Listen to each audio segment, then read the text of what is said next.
KBS 열린 토론.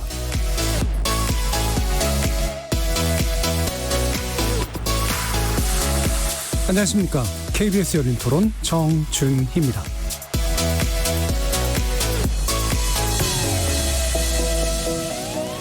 KBS 열린 토론 매주 월요일은 정치의 재구성으로 만납니다. 지난 토요일부터 21대 국회 임기가 시작됐지만 상임위원장 배분 등 원구성 협상에 있어 여야 입장차가 좀처럼 좁혀지지 않고 있습니다. 핵심 상임위라고 할 수 있는 법사위원장 그리고 예결위원장을 놓고 여야 양당의 의견이 엇갈려서인데요. 이러다 보니 5일 개원 여부도 불투명합니다. 여당은 원구성 협상과는 별개로 오는 5일 반드시 국회를 열어서 국회의장단을 선출하겠다는 입장이지만 미래통합당은 원구성 협상부터 마무리 짓기를 주장하고 있어서 21대 국회의 시작도 순탄치 않아 보입니다. 이에 대한 정치의 재구성 논객들의 평가 들어보겠고요. 또 한편 당정청이 한 목소리로 3차 추경 필요성을 시사하고 나서서 향후 추진 여부에 관심이 모아지고 있는데요. 오늘 공식 활동에 들어간 미래통합당 김종인 비대위의 입장은 어떨지 또 궁금해집니다. 약자와의 동행을 정책 슬로건으로 표방한 김종인 비대위의 행보 2부에서 자세히 전망해 보겠습니다. KBS 열린 토론은 여러분들이 주인공입니다. 문자로 참여하실 분은 샵 9730으로 의견 남겨주십시오. 단문은 50원, 장문은 100원에 정보 이용료가 붙습니다. KBS 모바일 콩, 트위터 계정 KBS 오픈, 그리고 유튜브를 통해서도 무료로 참여하실 수 있습니다. 시민 논객 여러분의 날카로운 의견과 뜨거운 참여 기다리겠습니다. KBS 열린 토론 지금부터 출발합니다. 살아있습니다. 토론이 살아있습니다.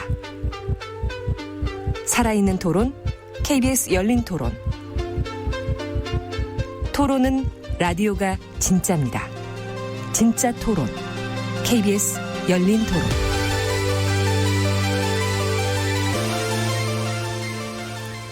민의에 부응해서 빠릿빠릿 일하는 국회, 여기서 새롭게 그려봅니다. 정치의 재구성 함께해 주실 네 분의 논객 소개하겠습니다. 먼저 더불어민주당 법률위 부위원장 맡고 계시는 현근택 변호사 나오셨습니다. 네, 안녕하세요. 현근택입니다. 전 대한변협 대변인이셨던 최진영 변호사 함께하셨습니다. 네, 반갑습니다. 최진영입니다.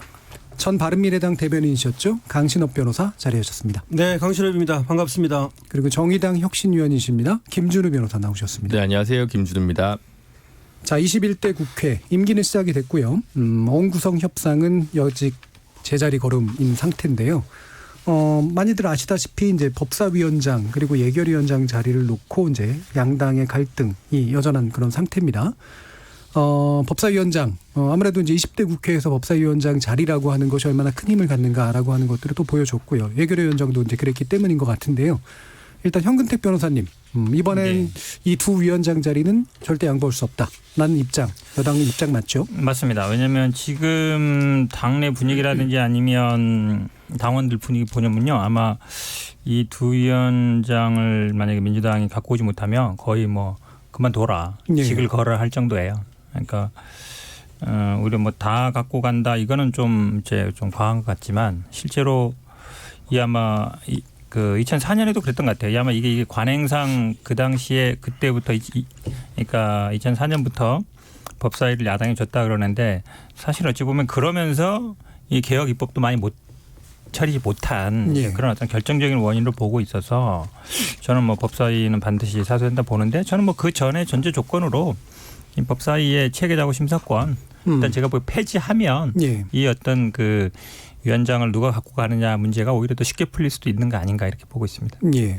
그 흔히들 얘기하는 게 이제 법사위원장 자리가 또는 법사위 자리가 일종의 우리나라에는 없는 상원 같은 그런 역할을 한다라는 지적들이나 비판들을 하잖아요. 그렇죠. 그 부분에 대해서 어떻게 생각하십니까? 일단 이제 그 체계 자구 심사권이라는 게 있는데 그게 이제 다른 법과의 어떤 충돌 문제라든지 아니면 안 맞는 법 내에서 안 맞는 거를 갖고 있는데 사실 형식상은 체계 자구 심사권으로 돼 있는데 실질적으로는 어찌 보면 법사위 모든 상임위에 다른 상임위보다 상위에 있는 역할을 하고 있어요. 왜냐하면 모든 다른 상임위에서 여야 합의로 통과된 것조차도 법사위에서 최고 체계 자구 심사를 명분으로 해서 안 맞다 돌려보는 경우도 있고 지난번에 여상규 위원장 같은 경우는 이거 돌려보내겠다고 했거든요. 마치 진짜 상원인 것처럼 또 법사위에서 어떤 뭐 예를 들어서 한 의원이 반대해서 통과 안 되는 경우도 있고 있어서 저는 이제 형식상은 체계자구 심사권이 돼 있지만 실질적으로는 이게 법안 자체를 심사하는 내용을 심사하는 역할을 하고 있어서 저는 뭐 이번에 반드시 손볼 필요가 있다고 봅니다.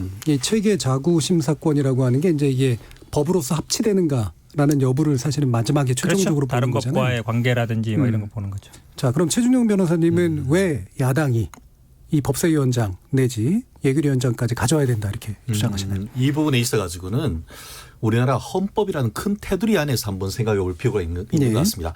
결론적으로 얘기하면은 국민을 위해서 있는 것이 법사위의 체계자구 심사권이다 이렇게 그 평가를 할 수 있는데요. 네. 실제로 제가 그 역사를 봤더니만 법사위의 법률안 체계자구 심사권은 1951년 2대 국회부터 지금 한 70여 년 동안 있는 이른바 그 한국적인 헌법적 관행 같이 그렇게 돼 있는 것 같습니다.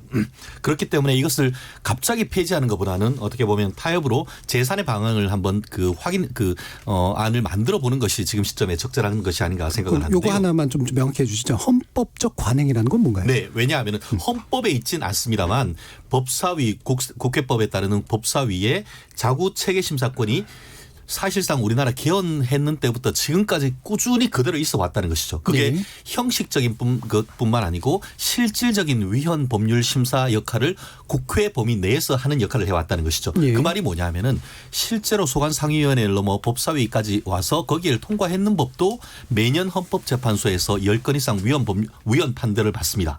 그런데 이와 같이 그 위헌 여부를 필터링을 하는 법사위가 없어지거나 체계자구 심사권이 없어져 버리면은 결국 각 상임위원회에서 말은 상임위원회 입법이라고 하지만 뒤에 있어서 각종 이익단체에서 이제 로비를 대거나 해서 했던 그런 이른바 정부 입법 비슷한 것들이 그냥 필터링 없이 쉽게 통과를 해버린단 말이에요. 예. 그런데 외면적으로는 지금 보면은 그 상원 역할을 하느니라고 비판을 받고 있지만 실제로 그러한 법은 정말 얼마 되지 않습니다. 실질적으로 문제되는 건 뭐냐 하면은 A 상임위원회에서 그냥 올라왔는데 법사위에 와보니까 B 상임위원회에서 저 법은 안 돼. 이렇게 해서 서로 이 상임위원회 간에 다툼이 되는 케이스가 오히려 실질적으로 더 많습니다. 예. 그런 문제가 됐을 때 법사위에서 필터링을 해주고 이거는 좀 어렵습니다 하면은 협상을 하거나 해서 위헌 문제를 걸러내는 그런 역할을 하고 정말 일부 입법에서 좀 전에 뭐 여상규 그 법사위원장이 얘기했던 그런 일들이 벌어지는데 마치 95% 이상에 되는 긍정적 역할은 다 없애버리고 5%도 채 안 되는 부정적인 그런 걸 가지고 전부 다 해서 오히려 사실상 법사위를 없애고 어떻게 보면 위헌을 필터링해 주는 그 역할을 없애려고 한다는 것은 굉장히 위험하고 더불어서 민주당이 대안이라고 내놓는 게 뭐냐 하면은 법사위 자체에서 하는 게 아니고 국회의장의 어떤 위원회를 들어서 거기에서 어떤 외부위원회에서 위헌 여부를 필터링하자라고 하는데 그건 어떤 문제가 있냐면은 국회에 우리가 권한을 줬지 무슨 외부위원회에 어떤 그런 심사 권한을 주느냐. 한마디로 위헌 논쟁이 있을 수 있고 국회의원이 스스로 권한을 포기하려고 한다는 그런 비판이 있습니다. 그렇기 때문에 지금 위헌 심사에 관한 그런 실질적인 내용에 좀 권한을 축소하는 식의 어떤 제3의 대안을 만든다는 것이 그런 어떤 입법적인 방향이 국민을 위한 것이지 어떤 그 정부 여당과 거대 여당의 어떤 법을 통과시키는 통법으로서의 어떤 그런 위험성이 있다는 점을 고려를 한다고 하면은 헌법적 관행적으로 야당의 이 그 최종적인 어떤 법률 심사권을 그 맡기는 것이나 어떤 체계 심사권을 맡기는 것은 그것을 실질화하는 방안으로 해서 존속시키는 것이 현재의 여야 구조든 아니면은 5년 10년 뒤에 혹여 여야 구도가 바뀐다 하더라도 그 논란은 그대로 있을 수 있기 때문에 좋은 헌법적 관행은 만들어 나가는 것이 저는 오히려 맞다고 봅니다. 그러면 체계자구 심사권하고 그다음에 법사위원장을 야당이 맡는 두 가지가 다 헌법적 관행이라고 말씀하시는 건가요? 저는 그게 그 우리나라 그 87년 체제 그러니까 그 이전 같은 경우에는 사실 그 50이라든가 어떤 권위주의 체제 하에서는 힘의 논리가 지배됐죠. 그러다가 87년 헌법이 만들어지고 나서 여소야대 전국 속에서도 야당에게 그 법사위원장을 물려준 전통이 사실 지금까지 오고 있기 때문에 그러한 전통에서도 설령 정부 여당이 여대라 한다 하더라도 야소 전국에서 입법적인 통법부 역할을 맡는 역할을 그 법사위원장이 실질적으로 행하고 있다는 점에서 나름대로 의미가 있는 것이고 예. 그 실질적 권한으로서 형식적 자구심사가 아닌 실질적 자구심사를 하는 것은 헌법재판소까지도 가기도 전에 국회 내에서의 위헌 법률 심판 작용을 한다는 점에서 저는 충분히 역할이 있고 그것이 바로 실질적인 국민의 이익을 위한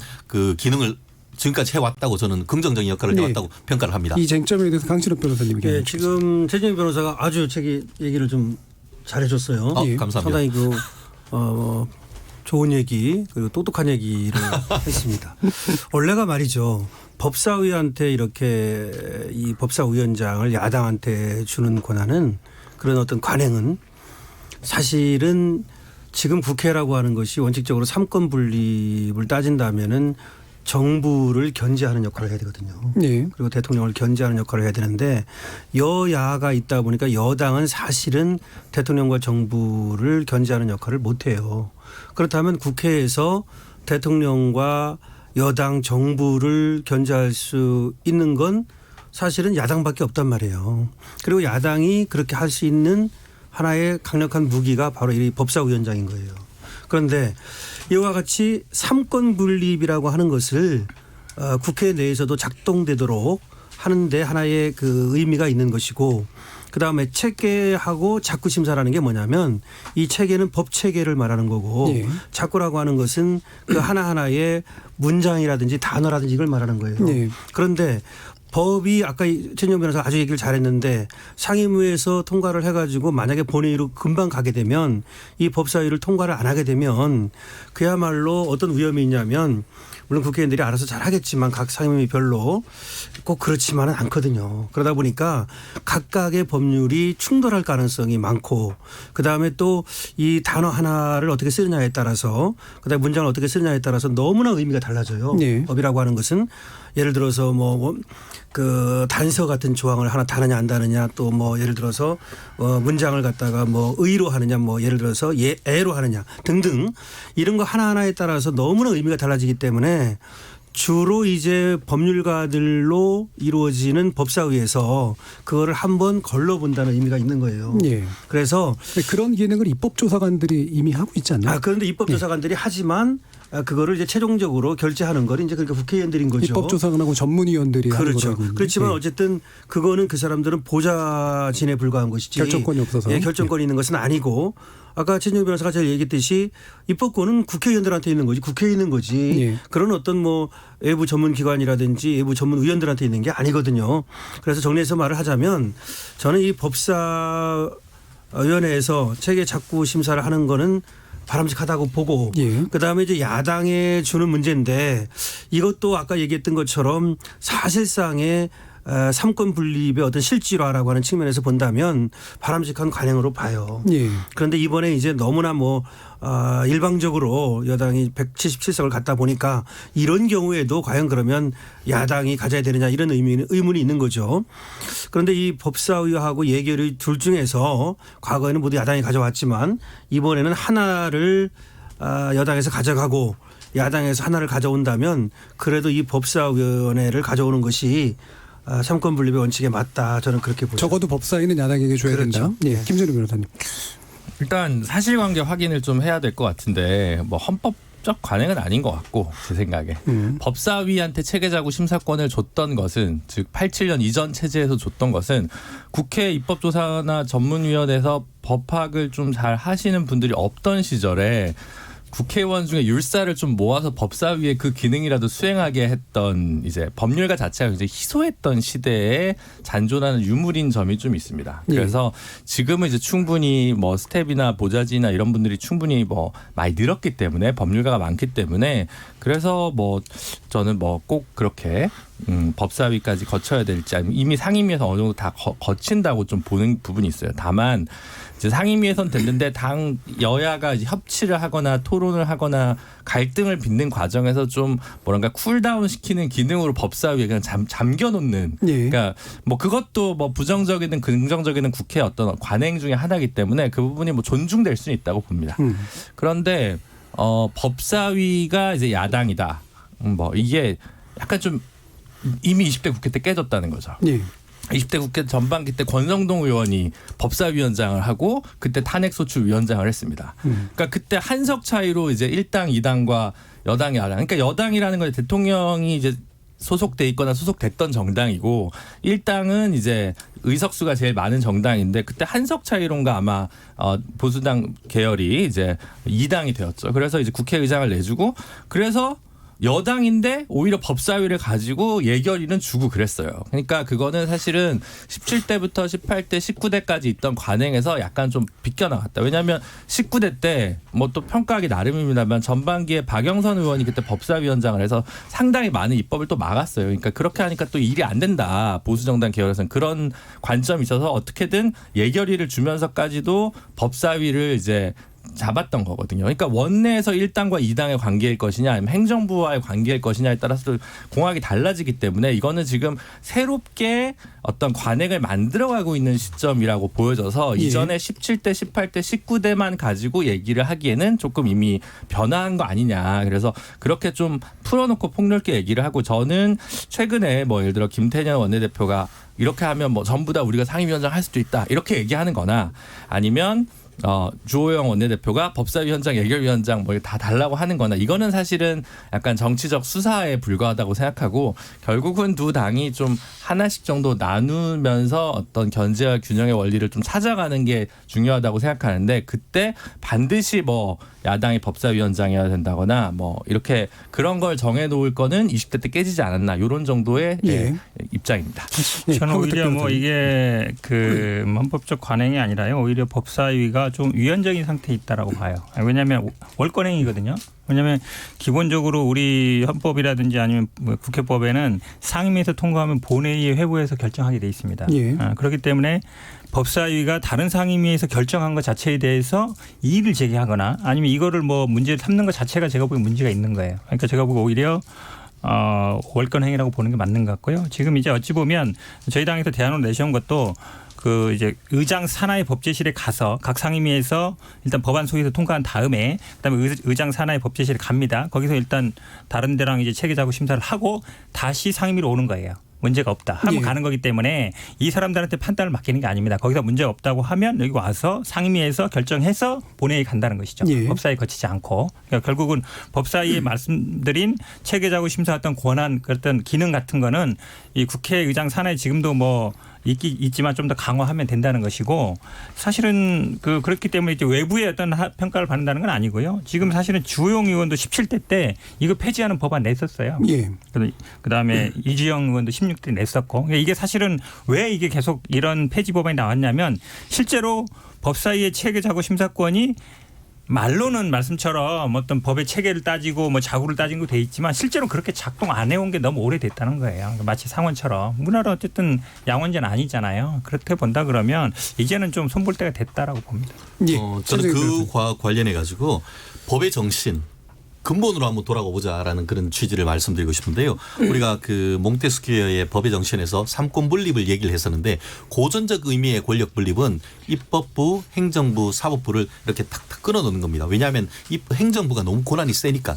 근데 그렇게 쭉 최근에 이제 그 행정 작용이 점점 강해지고 하면서 사법부의 어떤 그 권력 통제라든가 입법부의 권력 통제 이런 것이 중요하고 최근에 어떤 그 권력 분립이 이론의 현대적 의미는 뭐냐면은 기관 내 통제 한마디로 그 기능적 권력 통제 모델이라고 우리가 그 헌법을 하는 분들은 아마 많이들 들었을 겁니다. 한마디로 어떻게 보면은 사법부 같은 경우에도 대법원과 헌법재판소를 나눠놨잖아요. 그리고 또 지금 그 여야 같은 경우에도 지금 보면은 다수당이 있지만 이 상하원으로 나누지 미국은 상하원으로 해서 국회도 그런 식으로 나눠놓는 것인데 우리는 설령 그렇게 낳지 말고 단원제로 있다 하더라도 야당의 체계 그 어떤 자구심사권이라는 것을 해서 야당 쪽에 그것을 위원장으로 해서 운영을 함으로써 국회 내의 권력 통제를 할 수 있도록 그런 식으로 해놓은 겁니다. 그런데 지금 우리나라 권력 구조를 보면은 대통령 사실상 뭐 우리나라가 누구나 얘기하듯이 제왕적 대통령제가 있고 거기에 입법부나 사법부에 대해서도 대통령 행정부의 어떤 그 수장의 임명에 관한 것으로 통해서 상당 부분 어떻게 보면은 정부 여당 측 어떤 판결이 실질적으로 나오는 그런 상황에서 마지막 어떻게 보면 권력을 통제할 수 있는 보루는 국회밖에 없단 말이에요. 그 국회도 이번에 물론 국민들이 177석을 여당에 몰아준 건 사실이지만 그럼에도 불구하고 야당이 여당을 견제할 수 있는 마지막 수단이 어떻게 보면 이 법사위고 예결일 수 있거든요. 왜냐하면 국회의 가장 큰 권한이 예산에 관한 권한과 입법에 관한 권한 아니겠습니까? 그것을 다 여당과 이 행정부에서 맞춰서 왔을 때도 만약에 이 부분에 있어서 이제 법사위와 예결위 위원장까지 없어진다고 하면은 사실은 국회는 아무런 의미가 없습니다. 한마디로 통법부란 옛날 진짜 유신 시절로 돌아갈 수밖에 없는 그런 구도가 됩니다. 그렇기 때문에 국민들 같은 경우에는 이 부분에 있어서 정말 문제의식을 가지고 접근해야 된다라고 보는데요. 아까 말씀드렸듯이 나름대로 어떤 민주당이 대안을 제시를 하고 있는 것 같지만 그것이 과연 실질적인 어떤 그 권력 통제로서의 어떤 역할을 가능할까 하면은 미국 같은 경우에는 하원의 법제실에서만 직원이 800명이 넘는다고 합니다. 그래서 체계 자구 심사 같은 것들이 실질적으로 이루어지고 있는 반면에 지금 체계 자구 심사권까지 없애버린다고 하면은 사실상 앞으로 헌법재판소까지 가서 아마 그렇게 되면 헌법재판소의 일이 엄청나게 늘어날 겁니다. 그렇기 때문에 과연 지금 이 시점에서 국민들은 좀 더 큰 틀에서 과연 우리나라의 법 체계를 유지하고 합헌적인 어떤 그 법률을 만들어내는 게 어떤 것이 좋은가 이런 관점에서 적용을 한다고 하면은 무조건 지금 민주당이 얘기하는 것보다는 저도 개인적으로 문제의식이 있습니다. 그래서 그 법사위원회 권한을 실질화할 수 있는 그런 식으로 좀 축소하고 실질화하는 방법을 여야 간에 합의를 한다고 하면은 오히려 더 좋은 협치의 모델을 만들어낼 수 있다고 저는 생각을 합니다. 네, 축소하고 실질화라는 표현을 쓰셨는데 그 두 가지 각각의 의미를 좀 명확하게 해주시죠. 네, 그 말이 뭐냐면은 실제로 이 부분에 대해서는 얘기가 있고 한데요. 예컨대 저런 겁니다. 제일 문제가 되는 것이 이제 소관상임위원회가 이 통과한 법률을 실질적으로 내용을 변경한다, 그런 거에 대한 불만이 되게 많지 않습니까? 네. 그러면은 지금 예컨대 이제 법사위가 그럼 내용까지도 변경을 하려고 한다. 그런 얘기가 있으면 그 소관상임위원회에서 문제를 제기를 하는 것이죠. 그렇게 되면은 그 문제가 제기된 거에 대해서는 소관상임위원회와 관련되는 법사위에서 전원위원회로 회부를 해서 거기에서 어떤 그 체계 심사 같은 것들을 다시 해서 거기에서 통과가 되면은 실질적으로 이제 법사위에서 그걸 통과를 해서 대법원 본회의로 간다든가 그런 식의 어떤 합의할 수 있는 어떤 새로운 형태의 모델을 만든다고 하면은 충분히 가능한 것이고 제가 말씀드리는 것은 그냥 지금 제 개인적인 생각을 담은 것이 아니고 이미 19대나 19대에 이 법사위 개혁에 관한 그 논의가 되면서 그런 안은 나와 있습니다. 그렇기 때문에 축소 방향의 실질화라고 그렇죠. 좀 이해가 되는데 축소하면서도 그 위헌법률심사 권한을 실질화하는 그런 제도인 것이죠. 그렇다고 한다고 하면은 제 생각에는 여당도 이것을 반대할 이유와 명분은 별로 없다고 생각을 합니다. 강신업 변호사님. 예, 이렇게 생각을 하면 돼요. 원래 모든 법이든 그것이 작용이든 간에 순기능과 역기능이 있어요. 그래서 물론 이제 법사위에서 상임위에서 넘어온 법안을 가지고 트집 잡으면서 그야말로 본회의에 넘기지 않고 계속해서 이 법의 어떤 제정을 막는 그런 것들은 역기능이죠. 예. 근데 지금 최진영 변호사가 얘기한 순기능을 잘 얘기를 해줬어요. 사실은 원래 이제 삼권 분립이라고 하는 것이 과거에는 입법부, 행정부, 사법부 그래서 입법부는 그야말로 우리 원래 세금 걷는 것 때문에 생긴 거 아닙니까 이게 국회라고 하는 것이 그런 어떤 작용을 제대로 해왔는데 지금 그렇지 않잖아요. 말 그대로 지금 입법부가 그야말로 야당만이 그런 대로 대통령의 권력이라든가 이런 것들을 견제하고 있는데 그나마 이와 같이 야당이 소수일 때 이번 국회가 그렇죠. 이런 때에는 이 법사위마저도 넘겨주고 예결위마저도 넘겨주면 그야말로 통법부밖에 안 되고 진짜 그래서 권력 분립이라고 하는데 굉장히 문제가 생긴다. 그래서 기능적 권력 분립을 생각한다면 이 법사위나 예결위는 야당이 갖는 것이 좋겠다는 생각이고요. 또 하나 뭐가 문제냐면 현대 입법부는 이 포퓰리즘이 문제인 거예요. 과거에는 법을 만들 때 이 법을 못 만들어서 문제였어요. 근데 지금은 시민단체라든가 이익단체라든가 수많은 데서 법을 그대로 만들어다 줍니다. 법을 만들어 가지고 오면 그걸 그대로 정말 한자도 안 고치고 그야말로 그대로 올리는 이런 경우까지 있어요. 그러다 보니까 수많은 법률이 이 상임위에서 만들어진단 말이죠. 네. 그런데 그것이 체계라든가 작구뿐이 아니라 이 법이 과연 옳은 것인가. 즉 다시 말해서 헌법적 정신이라든가 내지는 그 당시 시대 상황이라든가 시대 정신에 맞는 것인가 이걸 봐야 되는데 그냥 법이 막 쏟아진단 말이에요. 그럼 어떤 의원은 이게 좋은 건지 나쁜 건지 모르겠습니다만 4년 동안에 600몇 건을 갖다가 발의를 했다. 글쎄요. 나는 많이만 했다고 좋은 것인지 좀 따져보고 싶은데 그야말로 어떤 법이 있으면 거기에 한 조항 바꿔가지고 또 그것이 법률안이라고 내고 이런단 말이죠. 그렇다면 포퓰리즘을 견제해야 된다는 거예요. 그럼 포퓰리즘을 견제하는 그런 역할은 법사위에 사실 있거든요. 그러니까 그래서 포퓰리즘을 견제하는 게 국회 전반의 역할일 수도 있을 것 같은데 그렇죠. 근데 방금 말씀은 상원이 필요하다는 네, 말씀처럼. 근데 사실은 이제 그러니까 포퓰리즘이랑 민주주의의 그 차이가 되게 어려운 거라서 정치학에서도 그게 되게 애매하잖아요. 그래서 다소 반민주주의적 제도인 헌법재판소를 따로 두고 있다고 저는 생각을 하거든요. 예. 그래서 국회 안에서 물론 자정하고 이런 능력이나 견제와 균형의 원리가 되는 것도 중요하지만 그래서 이걸 뭐 오로지 그 기능을 수행하기 위해 단 하나의 경로만 있다라고 주장할 수는 없을 것이고 물론 이제 강신업 변호사님이나 최진영 변호사님 말씀하신 대로 법사위가 가졌던 어떤 일정한 순기능을 저는 긍정을 합니다. 근데 아까 얘기했듯이 20대 때 이미 야당이 무조건 가진다? 이거는 다시 한번 깨졌기 때문에 네. 그거는 이제 토론의 과정 속에서 있는 거고 또 법사위 같은 경우는 전원 합의가 아니면 잘 안 된다라는 또 관행이 있어요. 그래서 결국 법사위원장이 하는 거는 안건으로 올리냐 안 올리냐 정도이지 안건으로 올라가면 사실은 그건 여당이 밀어붙이려고 하더라도 전원 합의가 안 되면 잘 안 됩니다. 그런 문제들이 좀 그런 문제일 수도 있고 아니면 뭐 괜찮은 점일 수도 있고 이제 이런 것들이 좀 있기 때문에 뭐 논의의 여지는 여러 면에서 좀 열어둘 필요는 있을 것 같아요. 예를 들어 상임위에서 물론 이제 고민을 많이 했지만 다른 상임위의 입장과 걸렀을 때 이제 걸러내는 게 국회 본회의에서 다 하기에는 좀 어려운 측면도 분명히 있습니다. 그래서 그런 기능들을 하는 건데 다만 지금 법사위가 그 기능을 할 수 있는 법적 근거가 있었느냐라고 하는 거에서는 예. 오히려 물음표가 있기 때문에 현근택 변호사님께서 위헌적인 소지가 있다라고 얘기를 하는 체계 자구 심사권만 줬지 그 이상의 어떤 갈등 조정이나 이견을 다시 재조정하는 기능을 왜 법사위가 갖느냐라는 질문 앞에서는 사실은 법사위 위원들도 약간 할 말이 별로 없는 부분이 있거든요. 그래서 이거는 토론에 여전히 열려 있는 부분이고 국회가 앞으로도 단순히 숫자 노름이 아니라 협치를 만들어가기 위해서 뭘 해야 될지 토론할 영역이지만 지고지순하게 그러니까 야당이 법사위의 의결을 다 가져야 된다 이렇게 얘기하는 것도 좀 언어도단 아닌가라는 생각입니다. 예, 그러면 짧게 말씀하시기 전에 제가 이제 네. 잠깐만 정리하고 다시 드릴게요. 결국 이제 이 쟁점으로 좀 얘기를 하고 싶은데 결국 이제 이게 법으로 정해지지 않은 관행의 문제 아닙니까? 그리고 아까 법의 정신도 얘기하셨는데 그러면 법의 정신이나 관행을 얘기하면 우리나라가 성문법 체계니까 어느 순간에선가 법으로 바꾸는 게 맞잖아요. 만약에 그 정신이 옳고 관행이 옳다면 그렇죠. 네. 왜 안 바뀌었을까라는 그런 궁금증이 있거든요. 그렇죠. 그러니까 두 분 얘기를 자세히 들어보면 결국은 하나예요.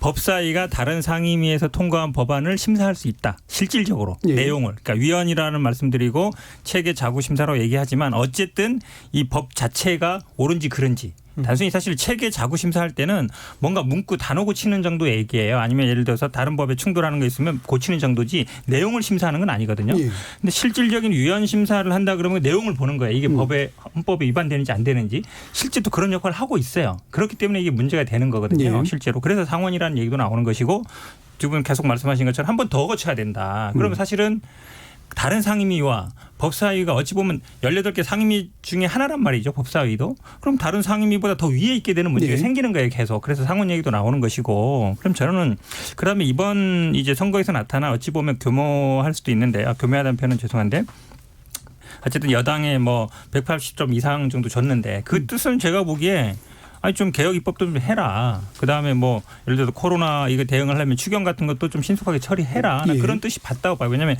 180이라는 게 패스트트랙을 할 수 있는 그 정도이기 때문에 단순 과반이 아니라 그렇다 그런다 그러면 사실은 지금 두 분 말씀처럼 보면 야당은 이 법사위를 어찌 보면 무기로 해서 이런 법안 통과라든지 아니면 예결 위해서 뭐 예산 통과 이거를 어찌 보면 좀 실제로는 국민들은 103석을 줬음에도 불구하고 과반 정도에 되는 권한을 행사하겠다는 거랑 마찬가지인 거예요. 예. 저는. 그러니까 국민들의 대의의 뜻이 안 맞는 거죠. 국민들은 어쨌든 여당에 압도적 다수를 줘서 입법도 하고 예산도 처리하라고 준 건데 어찌 보면 실제로 안 맞는 권한을 법사위 갖고 있으면서 그 입법을 저지할 수 있는 힘을 주는 거란 말이죠. 그럼 실제로 103석이 아니라 150석 있는 역할을 할 수 있는 거라서 국민들이 대의지라는 게 결국은 국민들의 뜻에 맞아야 되는 건데 안 맞다는 것이죠. 예. 저는 그러면 약간 이 국민들의 그 뜻이 왜곡될 소지도 있다라고. 예, 다른 분들 짧게만 요 부분 듣겠습니다. 최진영 변호사님. 그런 논리라고 한다고 하면은 벌써 이 그 1951년에 국회법에 만들어진 이 법사위의 체계 그 자구 심사권은 벌써 없어져도 수십 번 없어졌어야 돼요. 여소야대가 바뀐 지가 여러 번 되잖아요. 실질적으로 그 제가 기억하기에 몇 대 국회인지는 정확하게 기억이 안 납니다만 민주당이 야당일 때 그리고 그 당시에 한나라 등이 그 여당일 때 18대. 비슷한 이와 같은 상황이 거꾸로 돼서 그 벌어진 때가 있어요. 똑같이 그 상황만 역전된 것이죠. 그때도 민주당 같은 경우에는 저희가 지금 얘기하는 것과 비슷한 논리로 이것을 반대를 했고 실질적으로 그때도 여전히 야당에게 법사위원장을 줬고 체계자구심사권은 그대로 유지가 됐었습니다. 만약에 이것이 그때에도 뭐 사실 거의 뭐 180석 153석 대 81석인가 네, 그랬어요. 그렇기 때문에 과반이 넘은 상태라고 한다고 하면은 막 그때도 똑같이 힘의 논리로 한다고 하면은 이걸 통과시켜도 남았어요. 그렇지만 결국은 그때 같은 경우에도 여야 간의 협치의 정신을 발휘하면서 말씀드렸듯이 야당의 그 법사위원장 자리나 아니면은 그 법사위의 체계자구심사권은 그대로 사실상 유지가 돼 왔다는 거예요. 왜 그렇게 했을까요? 결국은 힘의 논리로 부딪히면은 사실 막을 방법이 없어요. 지금 이것처럼 뭐 그 6월 5일 날 개원하고 6월 8일 날 그냥 일사천리로 간다고 하면은 모든 것 그냥 민주당 하면 돼요. 야당이 있을 필요가 없는 거예요. 그렇기 때문에 법은 법이지만 법의 정신 그 입법 취지 이것을 한번 생각을 해본다고 하면은 그것이 과연 부당했는가. 말씀드렸듯이 그 부당하다고 하면 그것을 개선하면 되는 것이지 이참에 177석이라는 걸로 해서 그냥 야당 없애는 법을 만드시죠. 전 그거 이상은 야당 없애는 법안이 아니고요. 사실은 만약에 이거를 계속 유지하려면 그게 사실은 그래서 제가 이 부분 한 말씀만 드리겠는데요. 이 문제와 관련해 가지고 그 대한변호사협회에서도 이걸 어떻게 했냐면은 그 국회 상임위 권한의 우열의 문제가 아니고 국회가 합헌적인 법률을 만드는 시스템을 유지해야 한다는 측면에서 법사위 체계 자구심사권은 유지해야 된다는 것이 바로 법률가 입장에서도 이 부분은 그 스크리닝 기능이 있어야 된다는 것을 강조하는 것 입장이라고 봅니다. 저 중요한 말씀하셨는데 어찌 보면 이 법사위에 그동안 어찌 보면 대부분 법조인들이 들어갔어요. 대부분. 그리고 그러다 보니까 이게 법조인들이 갖고 있는 약간 특권 의식 아니냐 이게 또 있어요. 왜냐하면 다른 상임위원들이 볼 때는 아니 똑같은 상임위인데 왜 우리가 한 거를 당신 한 번 더 보냐는 얘기가 있거든요. 그럼 차라리 이거를 실질적으로 뭐 관행으로 굳어졌다고 해서 이걸 권한을 실질로 시키려면 차라리 법을 바꿔서 네. 각 상임위에서 통과된 거는 법사위에 다시 한번 심사한다. 이렇게 차라리 바꾸는 게 맞아요. 지금처럼 체계 자구 심사를 명분으로 해서 실질적으로는 그 내용을 심사하고 있는 이게 문제인 거거든요. 네. 이거는 사실은 우리나라 말씀처럼 아까 말씀처럼 우리나라는 성문법주의인데 법에 안 맞는 것이잖아요. 네. 제가 보기에는 뭐 차라리 바꾸든가 아니면 없애든가 둘 중에 하나가 더 맞다. 다만 네, 이런 그렇죠. 말씀을 드리고 싶어요. 보통 우리나라는 대통령도 국민이 선출하고요. 국회의원도 국민이 선출을 해요. 이렇게 되니까 사실은 대통령이 지금처럼 인기가 좋다든지 그럴 때에는 이게 국회가 뭐 대통령을 굳이 뭐 견제할 필요가 있느냐 이런 얘기가 이제 나올 수 있게 되고 그런 거예요. 그런데 아시다시피 이제 입헌 군주제라든지 이런 데에서는 지금 총리만 국회의원만 그러니까 선출을 하고 그중에서 총리가 나오는 것이고 또 뭐 대통령은 뭐 선출을 다른 방식으로 한다든지 내지는 이제 왕이 있다든지 이렇단 말이죠. 그래서 사실은 우리나라처럼 이렇게 대통령도 국민이 선출을 하고 그리고 국회의원도 국민이 선출을 하는 이런 시스템에서는 이 법사위마저도 야당이 가져가지 않으면 사실은 마음대로 할 수 있게 되는 거예요. 대통령이. 그렇잖아요. 예를 들어서 여당이 그 다수당이 되는 경우에 말이죠. 그런데 그것이 대통령이 잘하면 국민이 뽑았으니까 잘하겠지 보통은 그렇게 생각할 수 있어요. 그런데 그렇지 않고 만약에 만일에 하나라도 대통령이 소위 자기 멋대로 한다. 독재한다. 그럴 때가 문제가 돼요.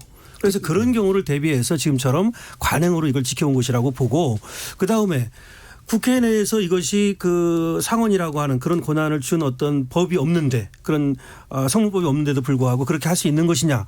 그건 할 수 있는 거죠. 왜냐하면은 그 안에서 어떻게 국회를 운영하냐는 것은 국회의 자율권이라고 하는 것은 굉장히 큰 거예요. 국회의 자율권이라고 하는 것은. 그래서 그 안에서 그런 역할을 수행한다는 것은 가능한 것이고 마지막으로 하나 더 말씀을 드리면 법사위가 엄청 뭐 이렇게 좋은 위원회 같지만 사실은 그렇지 않아요. 국토위나 뭐 산자위라든지 이런 데가 훨씬 더 인기가 있어요. 네. 법사위는 갖고 있는 게 그거 하나예요. 그러니까 체계 자구 심사 그거 하나 하는 거하고 청문회 할 때 나와가지고 좀 TVB 나오는 거 그게 다지 그렇게 엄청나게 그게 힘 있고 좋은 위원회가 아니거든요. 그래서 그 법조인들이 들어가가지고 그야말로 포퓰리즘 입법이라든지 내지는 뭐 잘못된 입법이라든지 그야말로 국회의원이 제대로 보지도 않고 그냥 막 밀어넣은 입법이라든지 내지는 법 체계가 안 맞는다든지 그런 것들을 좀 꼼꼼히 봐라 이런 뜻이기 때문에 그거는 조금 지금처럼 야당이 이 법사위원장을 가져가고 운영하는 것이 우리나라 민주주의를 위해서 그리고 또 어떻게 보면은 지금의 여당도 그것이 더 좋을 수도 있어요. 자기들이 다 갖고 와가지고 나중에 이것이 문제가 생겼을 때는 오히려 부메랑이 자기한테 올 수도 있거든요. 예. 저는 그냥 이런 것 같아요. 숫자로 필요할 때는 밀어라. 라고 해서 국회 선진화법이 만들어지고 패스트트랙이라는 경로가 생긴 것 같거든요. 예. 선진화법이 문제인 거예요. 아니 근데 그거는 일단 잠깐 그러니까 그거를 통으로 같이 얘기해야 된다는 거예요. 제 얘기는 만약에 국회 선진화법을 그대로 둔다면 패스트트랙 조치를 그대로 둔다면 법사위는 야당이 가져갈 수 있다고 봅니다. 국회 선진화법을 없앤다고 한다면 그러면 민의의 다수 정당이 아무것도 실질적으로 못하게 되는 게 정당화되는데 이것도 문제라고 생각합니다. 예. 그러니까 야당도 뭐 자리 싸움을 할 게 아니라 진짜 국회가 일하는 국회가 되기 위해서 뭘 해야 될지라는 관점에서 통넓게 얘기를 해야지 관행만 주장하기에는 본인들이 권성동 의원 법사위원장 시켰었는데 그렇게 얘기하기에는 이미 좀 철진한 얘기 아닌가. 왜냐하면 17대 18대도 그 동물국회 미디어법 위원 뭐 이런 거 나왔으니까 국회 선진화법이 만들었던 그 당시에 또 역사적 맥락이 있잖아요. 그러니까 그것까지 같이 놓고 평가를 해서 얘기를 해야지 요렇게 단변만 잘라서 얘기해가지고는 국민들이 보기에는 여전히 또 그냥 개원이 늦어지고 너희가 자리 싸움하고 있구나 이렇게밖에 안 볼 것 같습니다. 예. 상당 부분 제가 보기에는 민주주의에 대한 견해 차이가 좀 있으신 것 같아요. 뭐 이론은 몇 개가 있기 때문에 이거를 어느 정도 민의가 어떻게 표현되든 간에 엘리트나 대의제 민주주의가 가지고 있는 장점을 살려야 된다라고 보시는 쪽과 민의의 표현이라고 하는 건 굉장히 중요하기 때문에 거기에 대한 예를 들면 잘못된 게 있으면 뭐 헌법재판소라든가 아니면 또 다른 민의로 이제 그게 판단이 돼야 된다라고 이제 보시는 입장 사이에서 좀 격차가 좀 일단 있어 보이고요. 그럼 마지막으로 요거 하나만 일부 마지막으로 지금 이 원구성 협상 문제 때문에 개원이 늦어지는 거 맞는가에 대한 간단한 의견들 한마디씩 부탁드립니다. 현근택 변호사님. 뭐 이것도 마찬가지로 이제 법과 관행사의 문제 그러다 보니까 이제 국회 그다음에 사법부 이런 데가 보면은 사실은 국회에서 법을 만들어도 잘 안 지키는 경향이 있어요. 그러니까 법원에도 보면 뭐 며칠 내 판결해라 그러면 뭐 혼시규정이다 이래버리거든요. 예. 해석을 그렇게 해버려요. 국민들한테 적용하는 건 절대 그렇지 않습니다. 안 하면은 바로 과태료 매기고 이러죠. 국회도 마찬가지입니다. 며칠까지 개원해라. 뭐 처벌 규정도 없고 그렇다고 해서 뭐 세비를 깎는 규정도 없고 그러다 보니까 사실은 거리 커. 예. 그러니까 입법부나 특히 입법부가 법을 잘 안 지키는 경향이 있어요. 네. 그래서 저는 이걸 좀 분리하자. 그러니까 원구성이라는 거는 개원하는 거거든요. 그러면 결국 의장도 뽑는 거예요. 그거는 6월 5일까지 하게 돼 있습니다. 그럼 그건 하자. 상임위 배분하는 거는 물론 8일까지 하게 돼 있는데 그건 뭐 그 후에 협상을 하든지 하고 왜냐하면 그전에는 이걸 같이 하다 보니까 개원이 한 달 평균적으로 지금 13대 이후로 40일 걸리는 거예요. 한 달 동안 어찌 보면 국회가 안 열리는 거예요. 네. 법적으로는 개원해야 되는데 그러면 국민들이 보기에 일도 안 하면서 세비 받아간다 이런 생각 하거든요. 그러면 제가 보기에 개원은 하고 이 상임위 협상은 저는 이 체계 작업 심사가 핵심이기 때문에 이거에 대한 논쟁을 어느 정도 하고 그다음에 상임위 문제로 넘어가는 게 저는 순서상 맞다고 봅니다. 최진웅 변호사님. 참 어려운 문제입니다. 저도 법조인이다 보니까 법은 지켜라라고 얘기를 할 수 있는데 그렇게 할 경우에는 사실 여당이 모든 것을 할 수 있는 일단 개원만 해서 국회의장만 뽑으면은 뭐 숫자 노름으로 해서 다 사실 민주당이 18개 상임위원장 다 가지고 갈 수도 있죠. 그렇기 때문에 야당 같은 경우에는 그렇게 해줄 수는 없다라고 하면서 이 부분에 대해서는 전부 다 원구성에 대한 합의가 되신 이후에 개원하는 것이 맞다라고 얘기를 하고 있고 실제 그와 같은 진짜 어이없는 구도가 마치 이제 몇 년 전에도 그 여야가 바뀐 상황에서 똑같이 됐었는데요. 그 상황 속에서 저는 그렇게 생각합니다. 결국 합의의 묘를 운영의 묘를 잘 살리는 것이 필요하고 지금 그 민주당 같은 경우에는 전부 다 싹쓸이 해가지고 가겠다라고 얘기를 하면서도 뒤로 이제 약간 그 여지는 두는 그런 식으로 하고 있는데 사실 우리가 합의를 하고 할 때 강자가 강하게 나와버리면 약자로서는 반발할 수밖에 없는 그런 부분이 있습니다. 그렇다고 한다고 하면은 원칙적인 태도는 낮에 보인다 하더라도 저녁에는 만나서 최대한 협상을 해서 주고받는 일들이 벌어지면 될 것 같은데요. 예. 물론 그 11대 7이네 뭐 원칙이 합의했네 아니네 이런 얘기를 하고 있습니다만 국민들을 생각을 한다고 하면은 통 크게 줄 거는 주고 빨리 개원을 해서 뭐 다가오는 3차 추경 이런 것들 생각을 한다고 하면은 원구성 협상만 가지고 여당이 모든 걸 가지고 가겠다고 하면서 가지고 가는 것은 과연 그것이 국민을 위한 것인가 생각을 하면은 약간 답은 나올 수 있지 않을까 생각합니다. 야당이 원하는 구조면 시간 지킬 수 있다 뭐 이런 말씀으로 들립니다. 강신업 변호사님. 법은 지켜져야 된다 그러지만 법보다 먼저가 사실은 계약이에요. 팍타 쓴트 세러반다라고 그래요. 그러니까 계약은 지켜져야 된다. 이것이 이제 원칙인 거예요. 예. 그래서 계약은 뭐예요? 결국 원구성 협상이죠.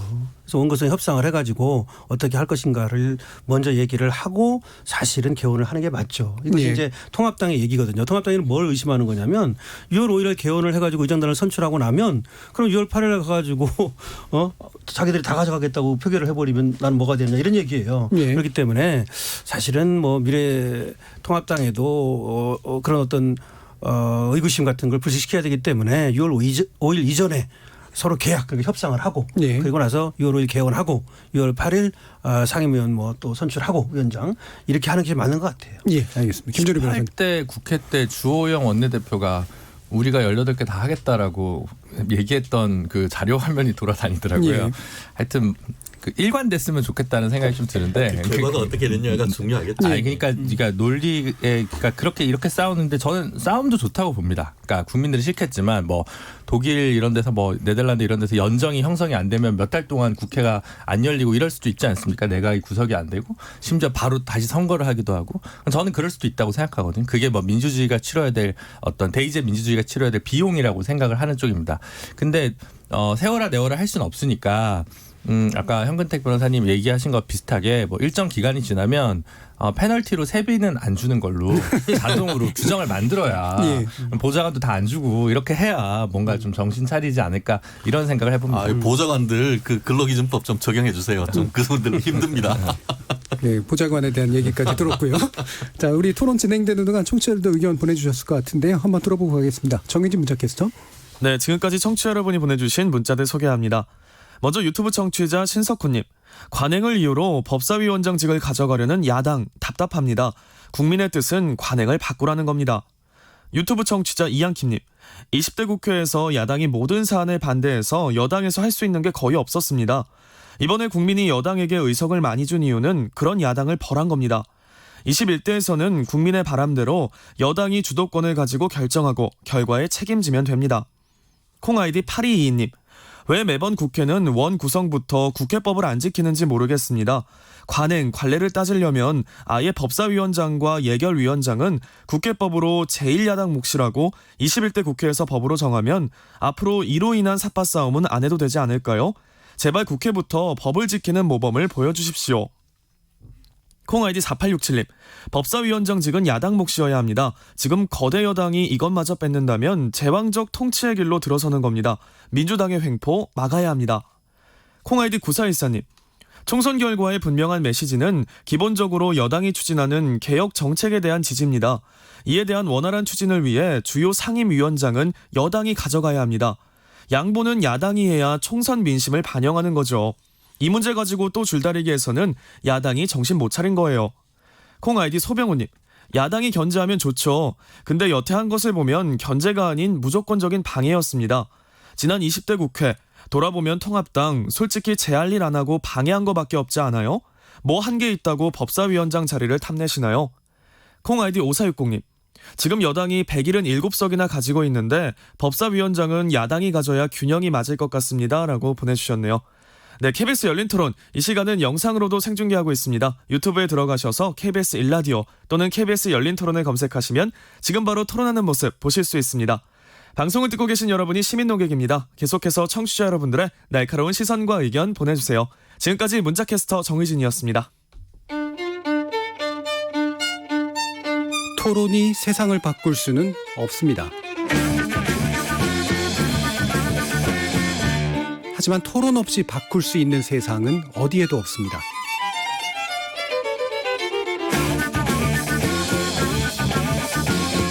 세상의 선한 변화를 갈망하는 당신. 정답이 아니라 질문의 힘을 믿는 당신. 우리 KBS 열린 토론에서 만납시다.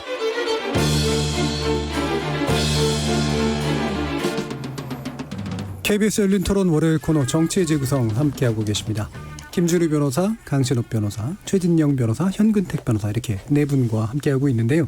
자, 2부 관련 토론은 지금 당정청이 주장하는 3차 추경 빨리 하자라고 하는 데 대해서 국회가 어떻게 반응을 할 수 있을 것인가. 특히나 이제 통합당의 반응은 어떻게 될 것인가라는 문제가 핵심 논점인데요. 일단 3차 추경 자체에 대해서 먼저 얘기를 해보죠. 3차 추경. 필요한지 어느 정도 필요한지 언제나 빨리 필요한지에 대해서 의견 주시면 되겠습니다. 현근택 변호사님. 네, 기본적으로 뭐 지금 1차 추경이 11조 7천억 정도 됐고 아마 2차 추경이 12조 2천억 정도 되는데요. 1차 추경의 핵심은 아마 소상공인 지원 이런 거였습니다. 2차 추경은 우리 긴급재난지원 그 금액이었죠. 3차 추경의 핵심은 아마 일자리 지키기가 될 것 같아요. 지금 전 세계적으로 어쨌든 경제 우리나라도 조금 마이너스 뭐입니다만 아주 세계적으로 보면 경제 마이너스가 성장이 예상되고 있고 수출도 지금 대폭 줄고 있거든요. 당연히 일자리도 줄어들고 있고 이렇다 그러면 일자리를 지키기 위해서는 어쨌든 기업들이 뭔가 지금 그 소비는 안 되고 있기 때문에 판매가 안 되고 있기 때문에 사실은 그것도 어느 정도 지켜줘야 되는데 저는 일자리 지키기에 아마 많은 돈을 쓸 수밖에 없다. 그래서 아마 지금 언론에 보면 1, 2차보다 추경이 많을 것으로 보고 있고 시기적으로 본다 그러면 이게 시급하기 때문에 6월 달 내에 돼야 된다라고 보고 있습니다. 지금 뭐 재정 건전성 말도 얘기하지만 사실은 뭐 미국이라든지 일본 뭐 중국 이런 데 다 보더라도 굉장히 확장 정책으로 가고 있거든요. 저는 아마 김종인 비대위원장도 뭐 경제학자 출신이기 때문에 기본적으로 재정의 역할을 지금은 사실은 정부가 아니면 할 수 있는 주체가 없어요. 가게도 뭐 소득이 없고 기업도 어쨌든 생산 활동이 안 되고 있어서 정부의 역할을 클 수밖에 없는데 뭐 지금 나오는 얘기도 보면 김정인 위원장도 어쨌든 정부 재정의 역할을 확대할 수밖에 없다라는 취지로 가고 있어서 뭐 야당에서도 협조가 될 걸로 보고 있습니다. 예, 지금 신속하게 그리고 일자리 지키기 중심의 어떤 추경이 빨리 이제 집행돼야 된다라고 하는 이제 그런 의견이셨는데요. 사실 이제 그 추경에 관련된 민의를 보고 21대 국회에서 좀 더 추진하기 위해서 좀 늦춰진 그런 측면도 없지 않기 때문에 여기에 대한 야당의 그러니까 미래통합당의 입장을 듣기 전에 다른 두 분의 먼저 말씀 듣고 그다음에 듣도록 하겠습니다. 강신욱 변호사님. 네, 저는 지금 추경이 오늘 뭐 문재인 대통령이 300명의 국회의원 전부에게 난을 보냈다고 그래요. 예. 아마 이제 다른 여러 가지 뜻도 있겠지만 바로 이 3차 추경과도 관련이 있다고 생각을 합니다. 사실 이 지금 시급합니다. 얘기하는 것이 뭐냐면 소상공인 지원이라든가 유동성 확보 그리고 고용 안전 크게 보면 두 가지예요. 유동성을 확보해야 된다. 예. 그다음에 고용 안전을 확보해야 된다. 그래서 충분한 재정 정책을 써야 된다. 이런 얘기거든요. 그래서 이제 디지털 뉴딜 그리고 이제 그린 뉴딜, 예. 이제 문재인 뉴딜이라고 얘기를 하죠. 이걸 하기 위해서는 바로 3차 추경이 시급하다. 이런 얘기고 그래서 6월 내 통과를 시켜가지고 통과 이후에 3개월 내에 75%를 집행할 수 있도록 하자. 이런 얘기까지 지금 하고 있는 거예요. 그 얘기는 문재인 대통령이 계속 얘기하지만 지금은 전시 경제 상태라고 보는 거죠. 최악의 상황입니다. 실제로. 그렇기 때문에 시기를 놓치면 안 되고 그리고 또 신속하고 과감한 어떤 투입을 해가지고 바이오 산업이라든가 내지는 또 치료제 백신 개발 이런 것들까지도 이어지는 그래서 두 가지죠. 그래서 결국은 지금의 코로나 사태를 극복하고 나아가서 코로나 이후에 포스트 코로나 그래서 경제가 이제 동력을 잃지 않고 활로를 찾을 수 있도록 하는 그런 거를 얘기하는 것이고 그러기 위해서 추경은 필요하다고 이제 여당에서 보는 것이고 아까 얘기한 대로 현근택 변호사 얘기한 대로 야당도 협조할 것으로 보는데요. 저도 신속하게 추경안을 통과시키고 집행해야 된다는 쪽입니다. 예, 지금 전시 상황이다라는 부분에 근본적으로 동의해 주셨어요. 김준우 변호사님. 네, 이거는 뭐 한 30몇 조 규모 될 것 같더라고요. 예. 규모가 그린 뉴딜 그리고 뭐 디지털 뉴딜 뭐 이런 걸로 한 5조 정도 보고 있는 것 같고요. 뭐 세수 감면도 있고 뭐 이제 각종 SOC를 좀 빨리 하는 발주하는 것도 있고 뭐 여러 가지 다양한 정책들을 정책 처방전을 어쨌든 준비를 한 것 같고요. 그래서 이게 사실은 뭐랄까요 포스트 코로나 시대의 새로운 경제 체제 전 세계적으로 어떤 장면으로 이제 이렇게 변화될지 모르는 상황에서 기존의 뭐 재정 건전성과 관련된 상식은 아무래도 좀 구례의 것으로 생각하고 깨부수고 좀 나아가야 될 측면이 좀 있는 것 같다는 생각은 많이 듭니다. 근데 고용 안정 그리고 또 한편으로는 근데 이 SOC나 이런 게 이제 기업들의 숨통을 살려주는데 그리고 뭐 상품권 발행이 자영업자는 살려주는데 어쨌든 최근에 뭐 홈리스 분들이 아직까지도 재난지원금을 제때 못 받았다든가 결국 가장 가려져 있는 좀 사회적 약자, 사회적 소수자까지 좀 빠짐없이 좀 온기가 좀 제대로 뿌릴 수 있도록 세심한 좀 정책들이 같이 좀 나와서 줬으면 하는 바람입니다. 예, 일단 근본적으로 동의하시고 그다음에 약자에 대해서 좀 더 조명을 해주는 그런 이제 보완책이 필요한 것 같다라는 의견이셨는데요. 자, 그럼 이제 미래통합당에서는 최은영 변호사님이 보시기에 저희 사실 미래통합당하고 저 개인적으로 별 관계가 없어요. 그래서 보시기에 관계가 있었죠. 아니 그동안 엄청 대변하시더니 어쨌든 제 생각은 뭐 비슷한 생각을 가지고 있습니다. 근데 오늘 아마 그 대통령께서 6차 국가경제자문회의입니까? 그렇죠. 비상경제자문회의 거기에서 이제 말씀하신 것처럼 이 모든 그 300명 국회의원한테 난도 보내시고 하면서 최대한 빨리 이 부분에 대해서 3차 추경 통과해달라 이렇게 예. 말씀하시는 것 같은데요. 그와 더불어 하나를 붙였는데 저는 거기에 좀 박수를 보내고 싶었습니다. 한마디로 체감할 수 있는 규제 혁신. 이게 1차, 2차 추경 합해가지고 이제 그 24조 정도 그가 되는데 3차 추경이 30조가 넘는단 말이에요. 그렇게 되면은 이게 집안 살림이나 국가 살림이나 다 비슷해요.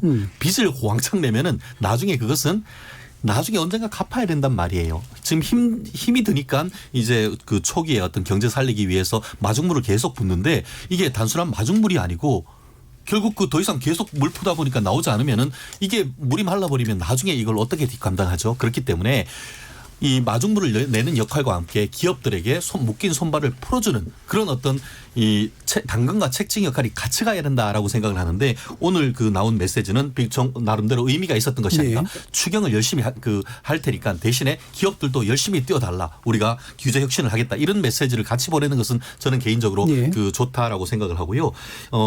지금 이 부분은 결국은 협조를 구하면은 여야 협치란 게 서로 주고받는 그런 부분 아니겠습니까? 이 부분이 결국은 원구성과 이 3차 추경 이 부분이 서로 연동될 수밖에 없습니다. 만약에 그 야당이 목리를 부리면서 마치 지금 19대 제가 기억하기에 19대 같은 경우에는 45일 만에 원 구성이 합의가 돼가지고 문이 연 걸로 제가 기억이 나는데요.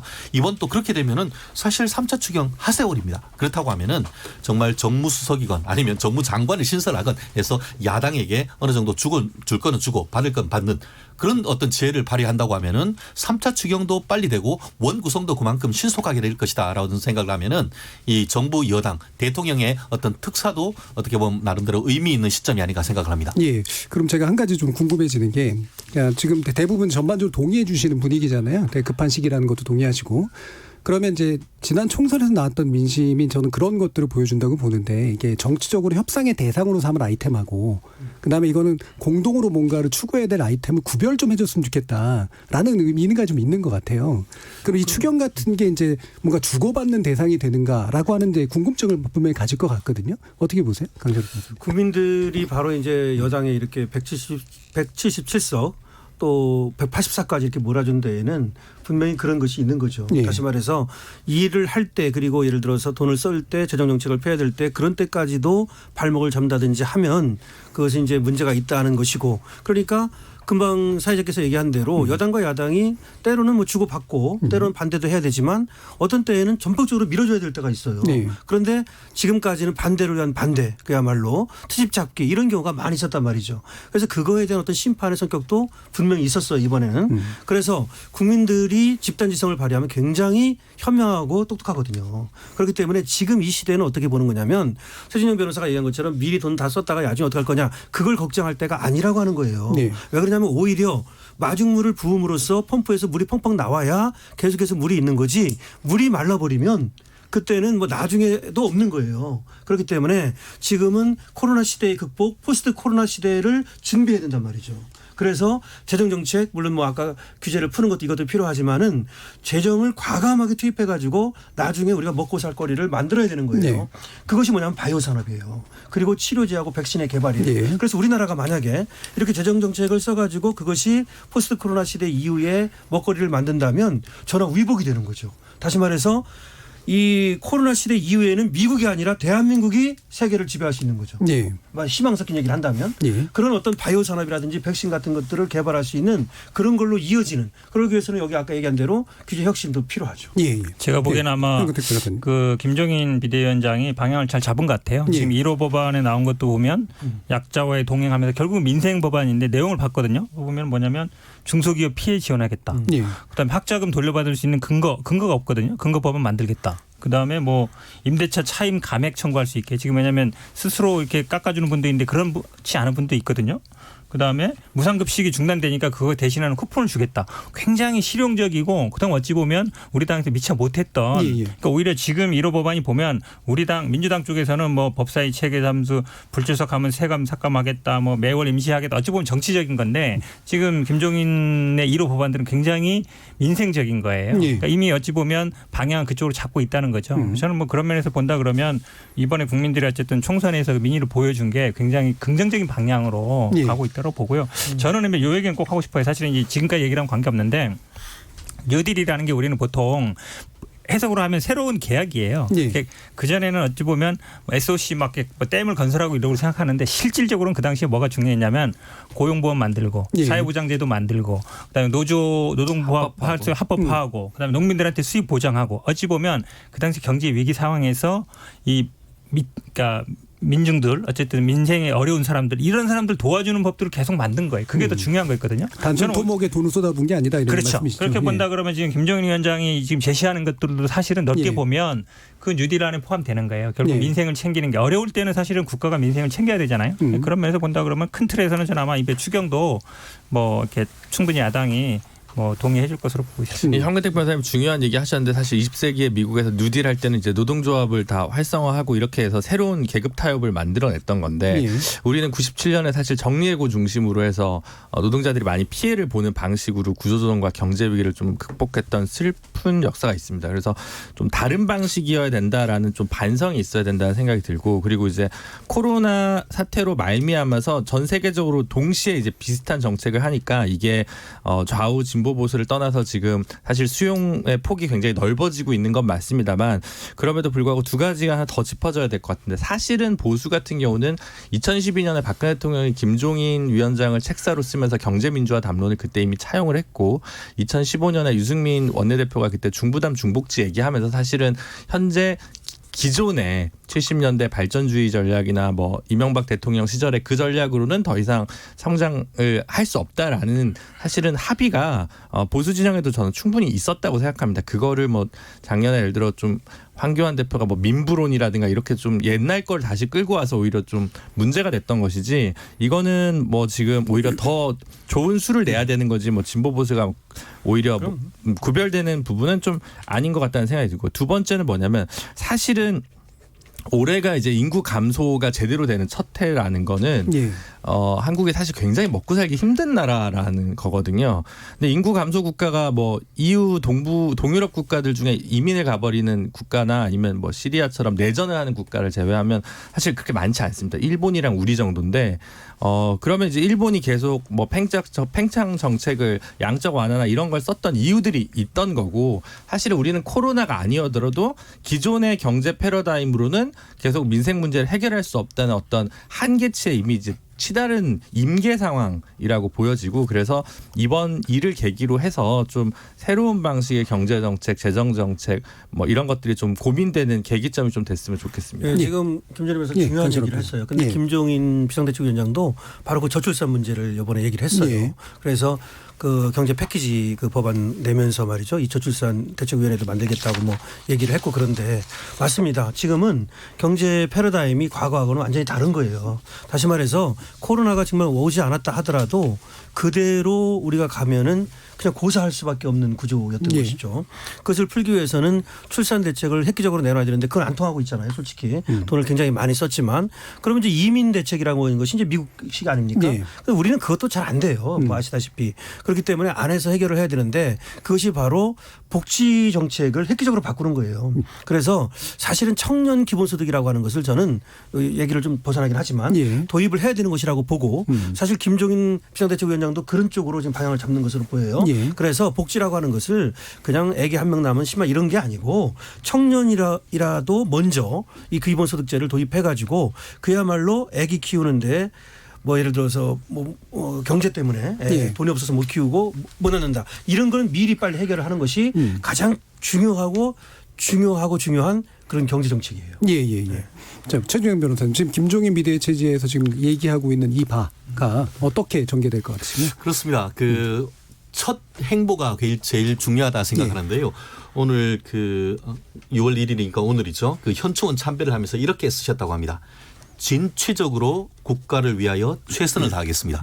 무슨 보수적으로 하겠다는 것도 아니고 진보적이라고도 하지 않고 진취적이라고 얘기를 썼던 것 같습니다. 이거에 굉장히 많은 그 핵심을 담고 있다고 생각하는데 결국 문제를 해결할 수 있는 방법 그리고 구태의연한 어떤 그 이념 논쟁을 탈피하겠다라는 그런 그 의지가 담겨 있다고 봅니다. 예. 실질적으로 주위 사람들한테 뭐 자유 세력, 뭐 보수 세력 이런 단어조차도 쓰지 말라라고 지금 예. 얘기를 하고 있는 것이 바로 그와 같은 그 보수 자유 이런 딱지를 벗어버리겠다는 것인데요. 예. 그것이 결국은 가진 자를 위한 것이고 어떤 그 기득권을 위한 것이다라는 그런 어떤 그 기존의 이 미래통합당에 가는 그런 이미지를 쇄신하려고 하는 그런 예. 입장인데 아마 단기적으로는 그 뭐 색깔이라든가 당명도 바꿀 가능성이 있는 것이고 실질적으로 그 내용이 아까 그 현 변호사님 말씀하신 것처럼 당론 1호가 이른바 코로나19 위기 탈출 민생 지원 패키지 법안 이렇게 얘기를 하면서 이제 그 취약계층을 지원하기 위한 그 여러 가지를 얘기를 하고 있고 또 키워드가 4개라고 합니다.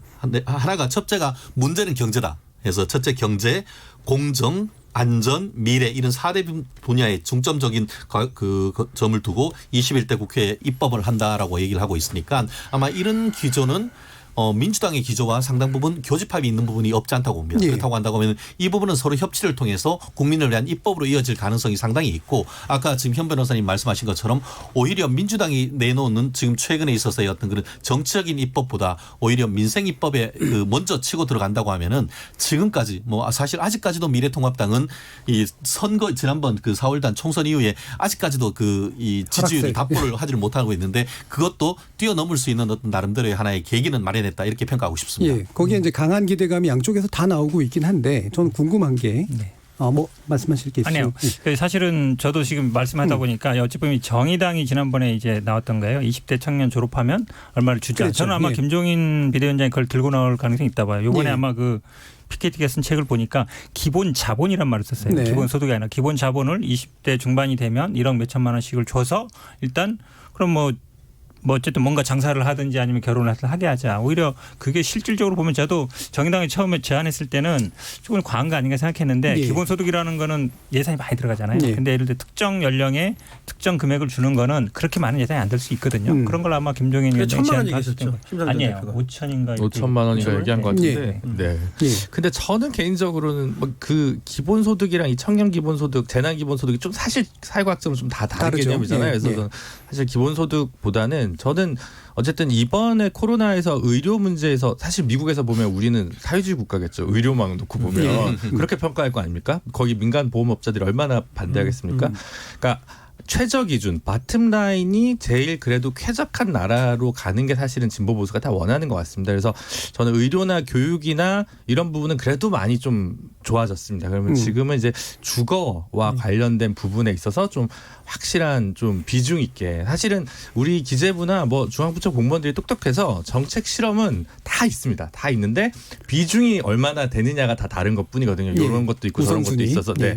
그래서 그런 예산을 좀 획기적으로 많이 늘려서 좀 살 수 있는 뭐 일자리 문제도 또 있겠습니다만 그 두 개가 제일 먼저 우선순위를 두고 좀 변화가 좀 우리 사회에 있었으면 좋겠다 이런 입장입니다. 예, 그 김종인 비대위에서 나오는 의견이 지금 현재 아직 그 원내에 그러니까 지금 진출해 계신 의원들의 의견하고 합치돼서 나갈 수 있으리라고 보세요? 저는 그 우리 김종인 비대위원장의 별명이 이른바 여의도 짜르. 한마디로 짬밥이 장난이 아닌 것이죠. 예. 그리고 본인의 의지도 강한 것이고 이론적인 그리고 또 실무적인 근거가 있다 보니까 그와 같은 그 당 실질적인 대표의 의견은 어떤 그 현역 배치를 통해서 상당 부분 입법화될 것이라 생각을 하고 예. 지금 현재의 큰 흐름을 봤을 때도 자유, 보수 이것보다는 실용 중도 이런 부분에 훨씬 더 어떻게 보면 다가갈 여지가 있기 때문에 지금 얘기하는 그 김종인 비대위원장의 얘기가 사실 완전히 새로운 것은 아니란 말이에요. 그렇다고 하면은 이미 기존에 나와 있던 법 그리고 특히 또 김종인 그 비대위원장 같은 경우에는 민주당 비대위원장까지 했기 때문에 그 속내를 누구보다 잘 안단 말이에요. 그렇다고 하면은 그런 부분까지 해서 적당히 어떻게 보면 합의를 도출해낼 수 있는 안을 만들어낸다고 하면은 오히려 21대가 20대보다는 훨씬 더 생산적인 국회가 될 가능성 여전히 살아있다고 봅니다. 예, 지금 홍준표 의원이 이제 좌파 이정대장이 이 발언은 영향력이 별로 없을 거다 이렇게.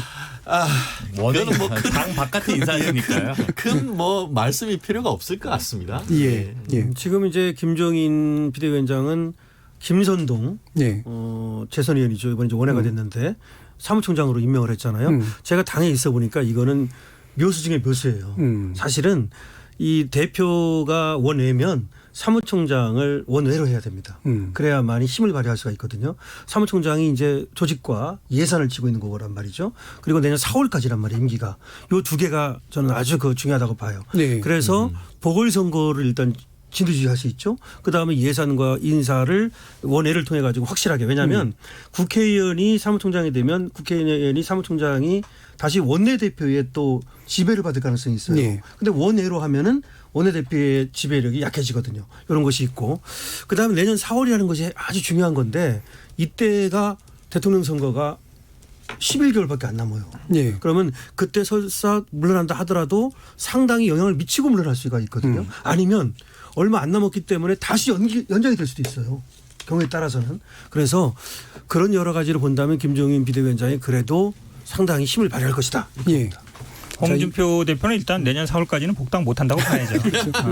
그러면 뭐 아니 그렇게까지 얘기했는데 내 앞에서 자백했다, 내가 자백받았다 그랬는데 어찌 보면 가장 기억하고 싶지 않은 기억인데 그거를 계속 끄집어냈으니까 예, 되겠습니까? 저는 내년 4월까지는 복당은 틀렸다고 봅니다. 예, 알겠습니다.